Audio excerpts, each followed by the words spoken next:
Vision Amaravati news కు స్వాగతం. Nandyal June 15వ తేదీ సోమవారము వివరాల్లోకి వెళితే నంద్యాలలో ఘోర ప్రమాదం. కంకర మిషన్ తగిలి వ్యక్తి మృతి. నంద్యాల పట్టణంలోని శ్రీనివాస్ సెంటర్ సమీపంలో సోమవారం విషాద ఘటన చోటు చేసుకుంది.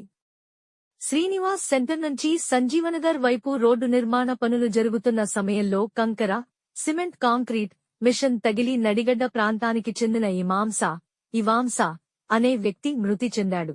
స్థానికుల సమాచారం మేరకు రోడ్డు పనుల్లో కంకర మిషన్తో పనులు నిర్వహిస్తుండగా ఆ మార్గంలో నడుచుకుంటూ వెళ్తున్న ఇమాంసా ప్రమాదవశాత్తు మిషన్కు తగలడంతో తీవ్రంగా గాయపడ్డాడు. వెంటనే అతడిని ఆసుపత్రికి తరలించే ప్రయత్నం చేసినప్పటికీ అప్పటికే మృతి చెందినట్లు సమాచారం. ఘటనపై సమాచారం అందుకున్న పోలీసులు కేసు నమోదు చేసి దర్యాప్తు చేపట్టారు. మృతదేహాన్ని పోస్టుమార్టం నిమిత్తం నంద్యాల ప్రభుత్వాసుపత్రికి తరలించారు. ఘటనకు సంబంధించిన పూర్తి వివరాలు తెలియాల్సి ఉంది.